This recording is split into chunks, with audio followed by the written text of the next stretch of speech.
वास्तव में पैगंबर मोहम्मद की मृत्यु से संबंधित बातों को अक्सर इस्लाम के जानने वालों के द्वारा छुपाया जाता रहा है। उनके अनुसार मोहम्मद की मृत्यु साधारण मृत्यु, परंतु सत्यता बिल्कुल इसके उलट थी। आइए हम इस मृत्यु का वर्णन भविष्य पुराण के माध्यम से जानने की कोशिश करते हैं, जिसकी भविष्यवाणियां कलयुग में अक्षरश सत्य एवं अकाट्य रही है। भविष्य पुराण के अनुसार भोजराज के महाविद्वान पंडित ने पैगंबर मोहम्मद को जलाकर भस्म कर दिया था। यह घटना किस प्रकार हुई, हम इसे विस्तृत रूप में समझने की कोशिश करते हैं। इस वीडियो के अभी तक 2 भागों में आपने जाना कि शालिवाहन वंश के क्रमशः 10 राजाओं ने 400 वर्षों तक शासन किया। अंतिम 10वें राजा भोज शक्तिशाली राजा हुए। उन्होंने देश की मर्यादा क्षीण होती देखकर दिग्विजय के लिए पश्चिम की ओर प्रस्थान किया। उन्होंने सिंधु नदी को पार कर कंधार, मल्लेच और कश्मीर के 60 राजाओं को परास्त कर उन्हें दंडित किया। इसके पश्चात वे पश्चिम की ओर कूच कर गए।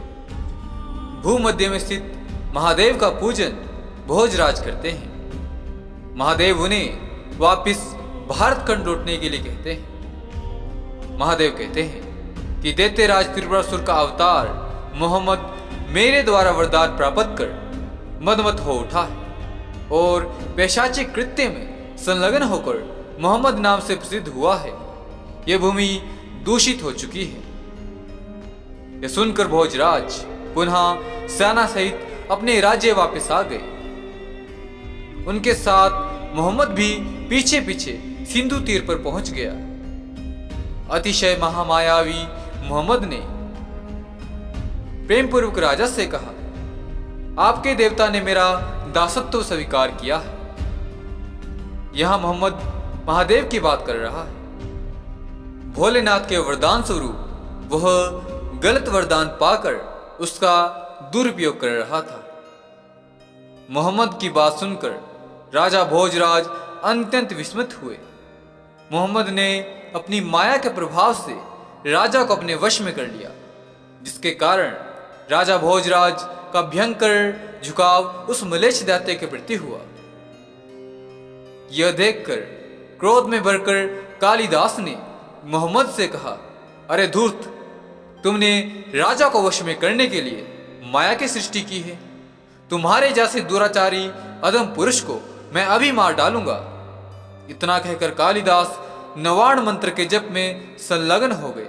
उन्होंने नवाण मंत्र का 10 सहस्त्र जप करके उसका दशांश हवन संपन्न किया, जिससे वह महामायावी भस्म होकर मल्लेच्छों का देवता बन गया।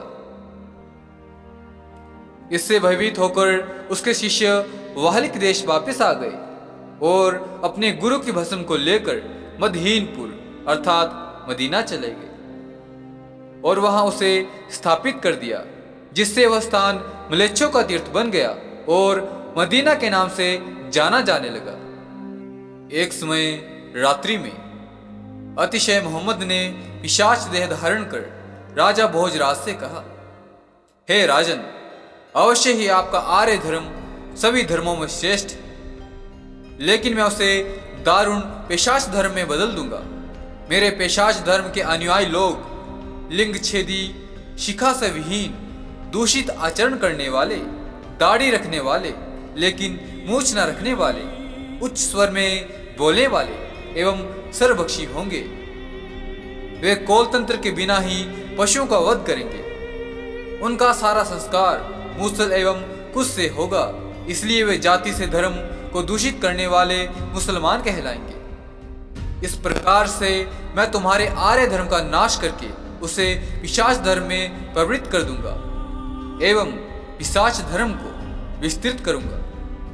सनातन को मानने वालों, यह पिशाच धर्म आज संसार में टिड्डियों एवं सूअर की भांति फैल रहा है और हमारे मक्केश्वर महादेव आज मक्का के नाम से जाने जाने लगे हैं। परंतु कालिदास को महाकवि कालिदास ना समझने की भूल करे। यह नाम में समानता अवश्य है, परंतु दोनों व्यक्ति अलग अलग काल में हुए हैं। हालांकि अब भी मक्का जाने से पूर्व हज यात्री अपना सिर एवं दाढ़ी मुंडवाकर एक विशिष्ट परिधान पहनने को बोला जाता है। यह बिना सिलाई किए हुए श्वेत वस्त्रों की दो चादरें होती हैं। एक को कमर पर लपेटना होता है, दूसरे को कंधे पर धारण करना होता है। ये दोनों ही कृत्य हिंदू देवालयों में मुंडन संस्कार करवाकर अथवा तीर्थ यात्रा करते समय बिना सिलाई किए हुए श्वेत वस्त्र धारण कर प्रविष्ट होने की पुरातन वैदिक रीति के चिन्ह है। यह देखिए, काबा का प्राचीन नक्शा अष्टकोणीय आकार में है। यह चतुर्भुज पर दूसरा तिरछा बिठाया चतुर्भुज है। यह किसी हिंदू यंत्र की भांति प्रतीत होता है। इस विधि से हमारे प्राचीन मंदिर बनाए जाते थे। आज भी प्राचीन मंदिरों में यह आप देख सकते हैं।